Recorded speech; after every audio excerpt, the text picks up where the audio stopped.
Welcome back to the How to Cook a Goose podcast. We are two best friends that met in our first job out of college. I'm Will Hinson. This is Savanna Collins. And as you can see, Savanna is no longer in her usual setting. Behind you, I can see a messy hotel bed. I can see clothes scattered everywhere. What's going on? Where are you? What's happening?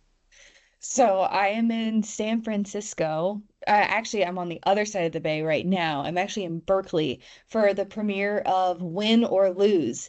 It is Pixar's first ever original series. It's 8 episodes, and crazy enough, it's about softball. So we're here right now. The league is here, myself, some of our staff, a couple of our players, and we've been here for the premiere of the show and getting to know the creators, the directors, and producers, and it has been crazy. I just stopped like for the first time in 2 days right now. Wow. So, has this movie been announced? I actually haven't seen anything about it up until this point, up until you telling me about it, but that seems like a big deal, a Pixar movie about softball. Yeah, so it's a little bit different in that it's not going to be in theaters because it's a show. So it's a series with Oh, it's a eight show. episodes. Yeah, and it's going to premiere on Disney Plus. So it's definitely like a step for Pixar into like episodic streaming. So I would say it's more like a show that you would watch on a streaming service because that actually is what it is. That's why you Wow. haven't seen it coming out in theaters or blah blah blah. No, it's coming out on Disney Plus February 14th. And it's about a middle school co-ed softball team. And the 8 episodes are about a different character who's struggling or dealing with something leading up to their big championship game. I got to see the first 4 episodes last night, and they are so, so good. Okay, okay. How much can you really tell us about it? How much should you tell us about it? Because we don't want to spoil anything. We want to still Uh, be excited for it. The trailers are out, so I can tell you what's in the trailers, and it was really neat because you kind of see the first episode, which is about this character Lori, and she's an athlete on the team who is not good, and she's struggling with like performance anxiety and all of the different emotions that are being experienced in the show with this first episode and Lori, it's kind of her anxiety.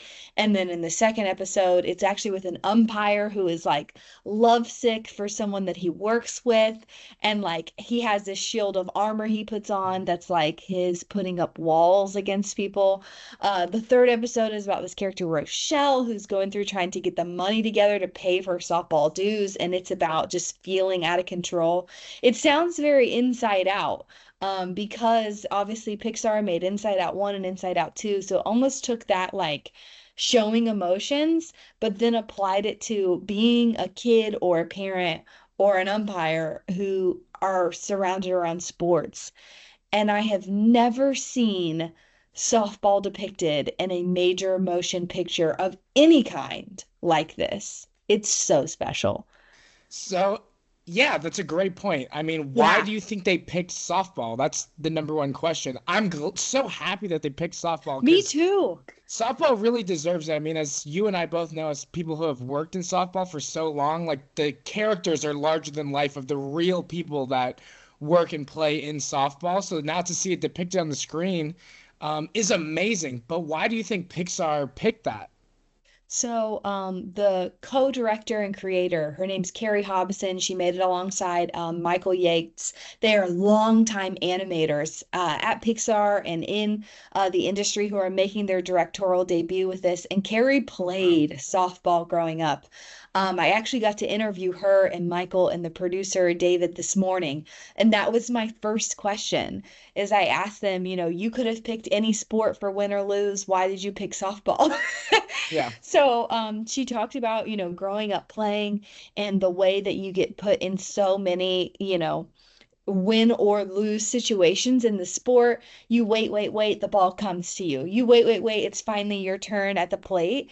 And they thought that, softball just so perfectly fits into like the game of life. And oh, they so nail it. And I think that's what's really neat is they did their homework. The little moments and details are so authentic to softball, down to the cheers. Like the cheers that the little team is doing in the dugout are cheers that I did. They even have this scene where like the mom that doesn't come to a lot of games is like, "Honey, how was your baseball game?" She's like, "Mom, it's softball, not baseball." And I was like, "Do you know how many times I've said that? Like, do you know Mm, how many times I have said that?" So yeah. they just put a ton of care into like representing how fierce and fun the sport is. I got emotional watching that first episode because I Wow. was like, oh my gosh, not only is this us, but it feels like it was made for us. So Carrie and Michael did an unbelievable job really Wow. honoring the sport. I mean, I'm in shock. Wow. How much of the game do they really show? Like, do they really get into kind of the nuances of on the field? Because what you described was very about the characters and their specific situations. But how much of the game, or maybe you can or can't say, like, how much of the game do we really see? Yeah, so the whole every episode is around in the same time period. It's kind of like their semifinal game and the week leading up to their championship game. So you see animated a full pitching motion. Hmm. And you see a diving catch and the umpire being ridiculous and doing the calls. You even see that moment where the coach is like giving signals. So Yeah. they show a lot of the game and what it looks like in their uniforms, and how they talk. It's just, oh, it's perfect. Those are the little nuances of the game that when you watch on TV, you don't really get to experience. But when you're live No. in person, you're up close, you can see so much nonverbal communication going on between catcher and pitcher, pitcher and coach, catcher and coach. The coach is on the sidelines. They Like, show all that. They show that all is that. amazing. And it's animated, so it's a little bit larger than life too. So you really notice the nuance in the show. I only got to see 4 episodes, but there's 8 total, and 2 of them will come out on the 19th. And it was really neat. You know, we had some players there, obviously getting to talk to the creators and just hearing from them of how like a lot of times when we talk about growing the game, it's camps and clinics, visibility on TV with live broadcasts, and that's how you grow the game. This is totally different. This is Disney Plus. This is Yeah, Pixar. this is This is entertainment. ne this is entertainment for our sport that we've quite literally never had before. And Disney and Pixar, they target that younger generation. I mean, it's animated shows, it's meant for young audiences, obviously. And that is the perfect target audience when you talk about like wanting to grow a game and inspire young people to want to play softball and really give softball its justice for how great and cool of a sport it is. Yes. Exposing the young generation to that will be I would love to know like how can we measure the impact that something like this even has on the game? You know, I wonder that if there will be kids that say, "Oh, I grew up, I loved that show as a kid. I loved Win or Lose as a kid." I mean, I have on my little pickles. That's the name of the team. They're the Pickles. I have on my pickle shirt right now. So I wonder if we'll see that. What's neat about this show is that obviously like it's kid appropriate, but I felt like the themes and the team itself is are middle schoolers, and they kind of depict that awkward, hard emotions and feelings that you used to experience in middle and high school, which it definitely felt like something I would have watched on Disney Channel growing up that I would have really liked. Wow. So Yes, fascinating. So how much of like Disney and Pixar Studios did you really get to see? Was it all just the things specific all to of Win it. or Lose, or you got to see everything? I saw everything. So they were really wonderful in that before the premiere, they took us, the athletes, and some of our staff on a tour of Pixar Studios here in California. And so we got to see the campus. It's so cool when you walk up the lamp and ball that like dunk dunk at the ball. Hmm. He's there. They're massive. You come in and it's this huge atrium. And what's neat is like everything that was kind of on display was win or lose. And it was neat because it seems like at the time of whatever's premiering or they're promoting, everybody buys in. Like I Mhm. saw staff with pickles hats on and Letterman jackets, and that was really neat. There's memorabilia everywhere. Buzz Lightyear, Woody, The Incredibles, Finding Dory, like Finding Nemo, all of it. Yeah. And so we saw like the recording studios and their campus. They have a full-size basketball court, a full-size sand volleyball court, an Olympic pool, and a gym on campus. And they told us this story that when the animators were making one of the Toy Story movies, they were trying to pull it off on a really tight deadline, I guess. And like the animators in their own way got like injured. Like they worked in a level that was not healthy to them. And so Pixar went, from this moment on, we want to make sure that our campus and where our animators work is somewhere that they can be healthy and take care of themselves and not have situations like that happen again. So they Wow. like doubled down on it being a place where you can have, well, they had like a breathing room for yoga, like they Wow. had a whole garden on campus. The food everybody was eating that was cooked. There's like four kitchens all over campus. There's hidden rooms, and it was so neat to see how they prioritize taking care of staff. That's insane. Calling it campus, but really it is a workplace for the animators and the staff of Pixar. Is it all of Disney or this is just Pixar? This is just Pixar, just Wow. Pixar.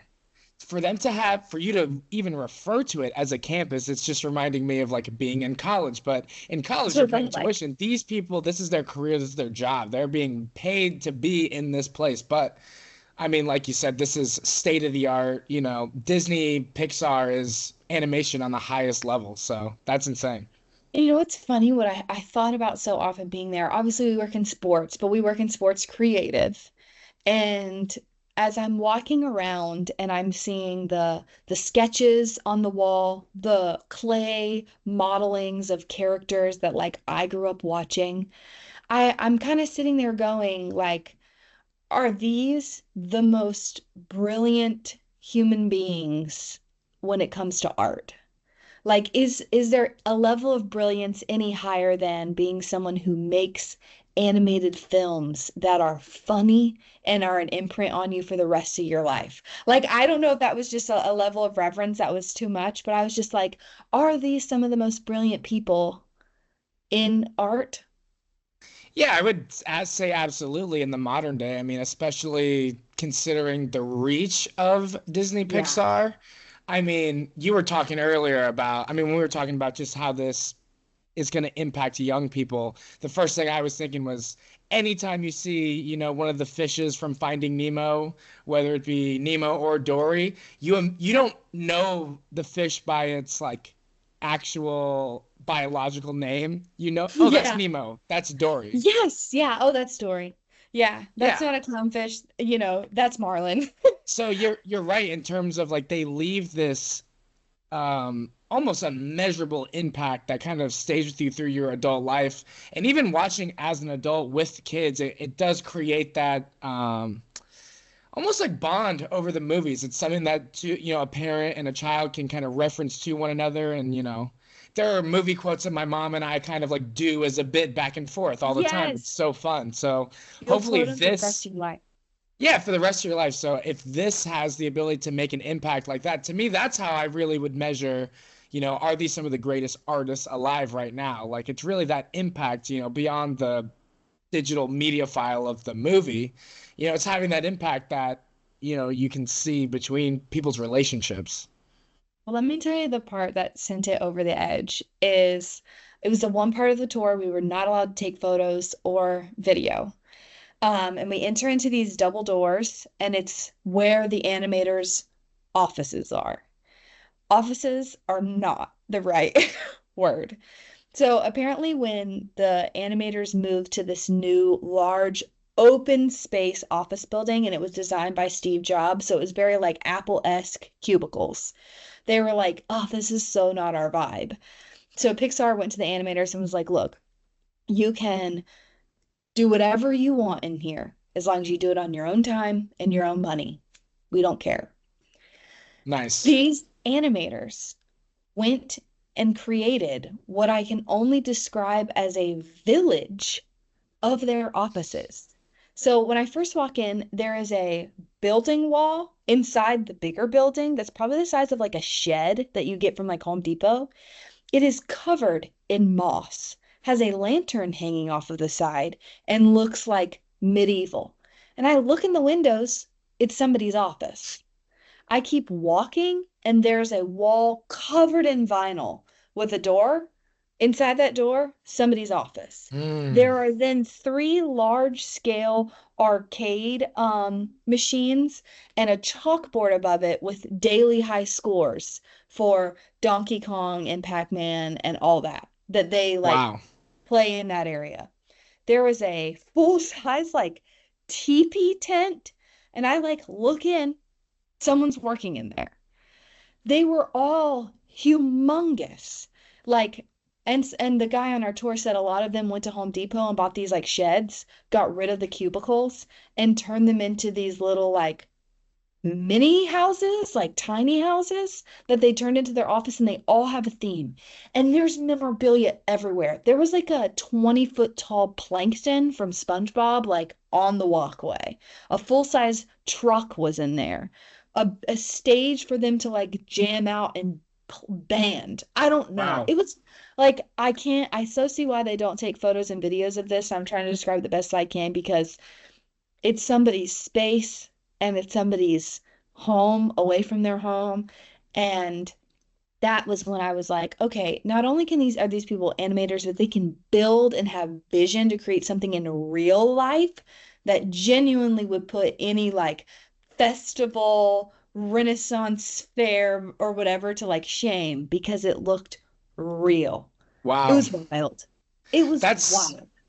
That's wild. I mean, I just think of like any place I've ever worked where they really minimize like distracting things on walls and creativity. I would be walking through there if I was visiting and touring and working at a place where they totally don't allow things like that. And I'd be pissed.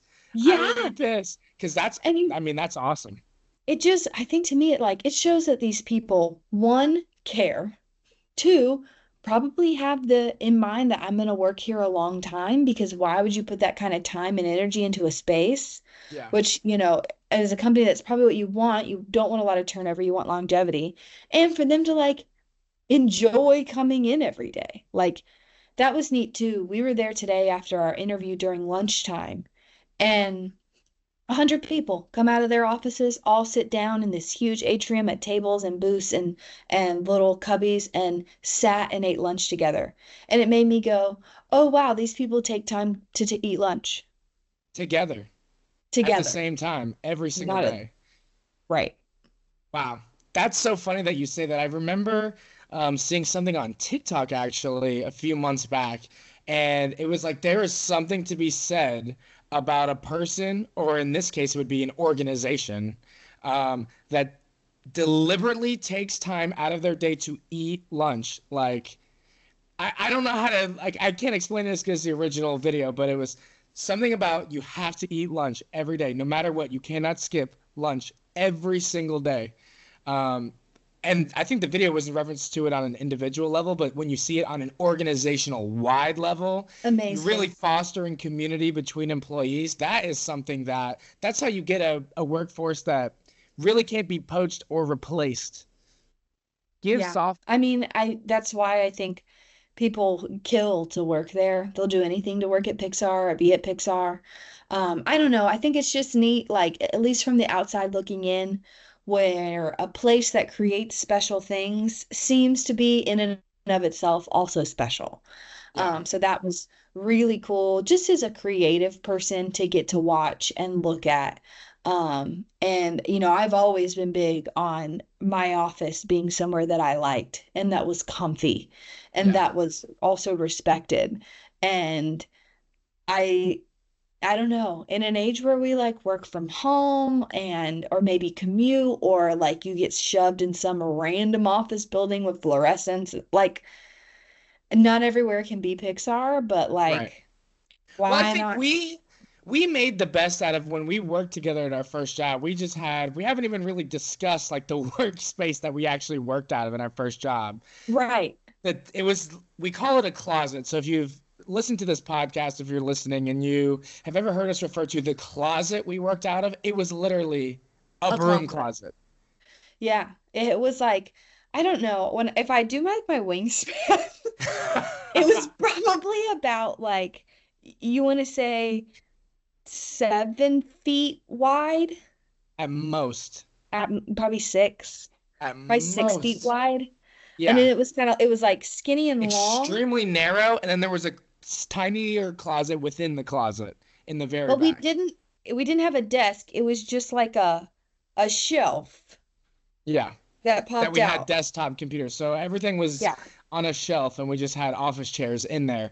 But I Yeah. remember you had your pin board where you'd have all your pins that were up, We did. and we would, when we found like memes that were incredibly obscure to be absolutely hilarious, we would put them and pin them on the board and we put them on the walls. And so we did little things to like make that terrible, terrible space Better. um better, you know. I don't A want to say little bit terrible better. space, but non-conducive, I'll say. Non-conducive space. Yeah, I just wish we could have worked in that new office longer because like how I felt like we got to customize it and how open and like comfortable it felt. Like I enjoyed going to work there. What Yeah, a concept. and I really feel like because we had our own space, we garnered more respect when others were coming to us to ask us for things.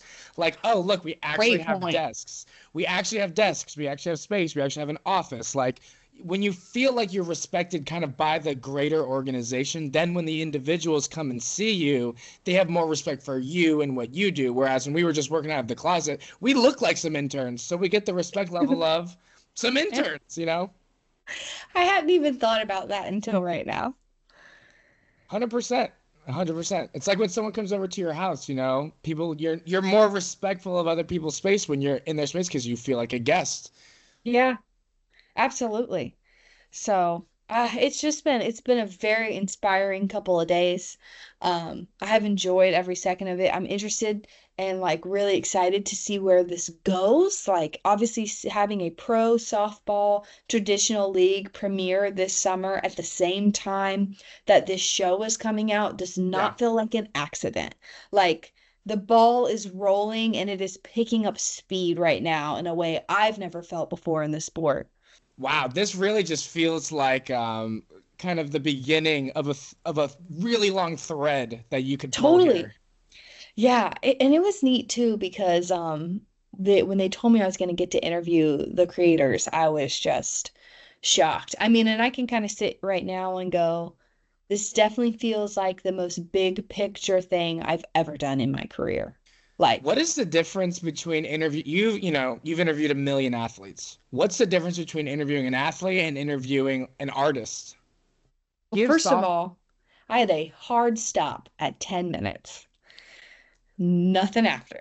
Really, so you got 10 minutes to ask whatever you want, and after that it's Oh, I'm out. So, oh wow. Okay. and I knew that going in. Also, like I brought all my equipment and like they shot it, like Pixar Really? shot it, and the setup was gorgeous. Of course, it's Pixar. I can't wait to see it and hear it. I can't wait to hear what their sound sounds like, Yeah. because we were boomed too. Like I didn't have a mic on, and the amount of staff that was there shooting this interview was incredible. You know, definitely the most high value or high production interview I will probably do in my lifetime.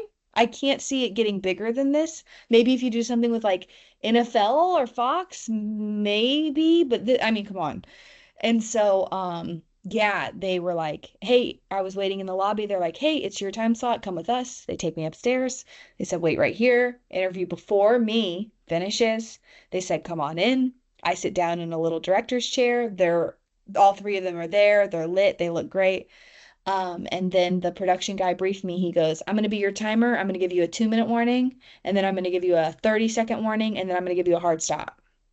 And I Wow. said, "Okay, got it." So when they said, "And we're rolling," I wasted no time. Like I went into that first question. I got in everything I wanted. And they were great. Their answers, they were funny and interesting. And then when I got that, like, that 2-minute warning, I was like, I'm sneaking in one more. And that's when I asked Carrie the question about her favorite AUSL player because I really wanted to get that. And then I had the hard stop Wow. and I gave them their goodie bags and I was like, see y'all later. And I was Wow. out. And then the next interview came in. Oh wow. So they were being just interviewed by person after person after person. Yeah. So for me, to kind of actually answer your question, I'm thinking, how do I, because there were tons of things that I wanted to ask them as a fellow creative person. How does doing a series versus a movie change your storytelling? What was it like having voice actors working on this during the pandemic? What Hmm. was the most challenging scene? I would love to ask them all that stuff, but that was not why I was there. I was there to be the Hmm. connection between softball and the AUSL in this Pixar series. Hmm. And that was my goal. So it, Wow. it shaped every question I asked because I knew I needed to be the person that ties them. Wow. Yeah, you're right.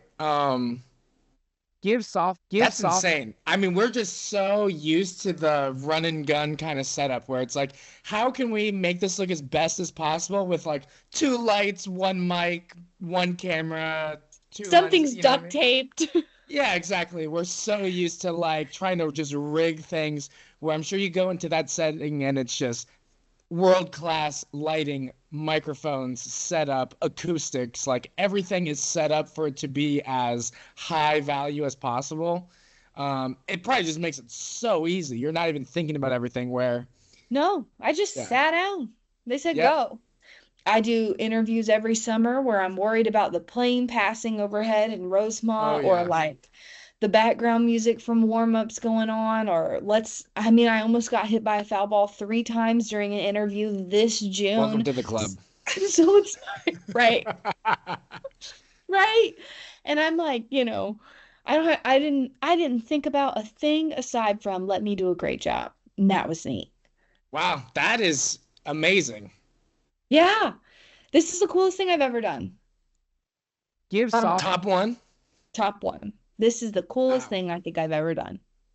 Wow, what else? Was there anything else that happened that was like particularly interesting or striking to you? Because I feel like there's so much happened. I feel like you I haven't even know. like processed everything that's gone on. Okay, I loved this. On the tour, they told us that because obviously they're animators, they're at laptops. There's a masseuse on site at all times that you can sign up for. And there's like a ergonomics director that goes around and will correct people's posture and setup Oh in my order to God, I need relieve their that. neck and back. I'm like, somebody come fix me, please.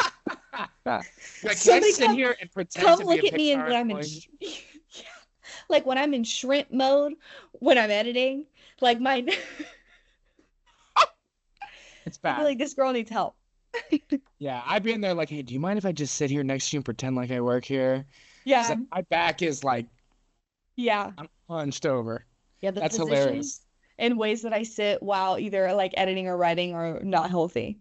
That I was like, wow, when he said that. It's so striking when you find a company that not just does the bare minimum for their employees for like, you know, I've never thought that you'd have a masseuse on site or the ability to customize your offices like that. Just the level of care that you can tell Pixar puts into their employees is just, I don't know, the return. What is the real return there? Like, you make people care about working there, you get more out of them. hmm Yeah, like these are people who like waited their whole careers to work there, I would assume. Yeah. Um, and then you make it and then you stay and you put in the extra hours or the effort or time on projects and then you make multi-million dollar movies that become a part of like the cultural zeitgeist and it lasts forever. And you can get a massage while you're doing all of Yeah, that too. that. I'll tell you what though, like the most emotional part was like when I'm sitting there and it's the very first episode too about that character Lori, who maybe not to the extent if anybody watches it that she is anxious, but that was me as a kid when I played softball.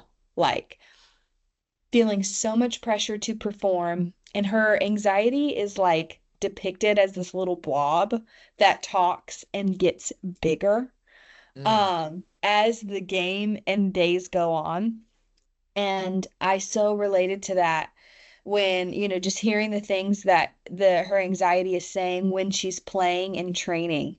And then like that moment that the coach calls her over and spoiler, but it tells you that's in the moment you find out that the coach is her dad.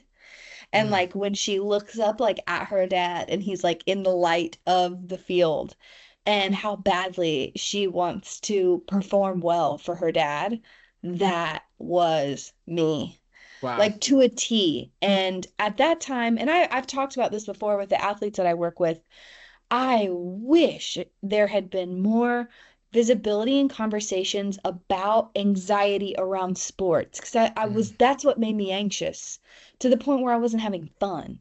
If I had been able to watch these like videos and IG lives and content that these softball players, especially the pro and college level, create now about remembering to have fun, I would have gone, oh, I'm not doing this right.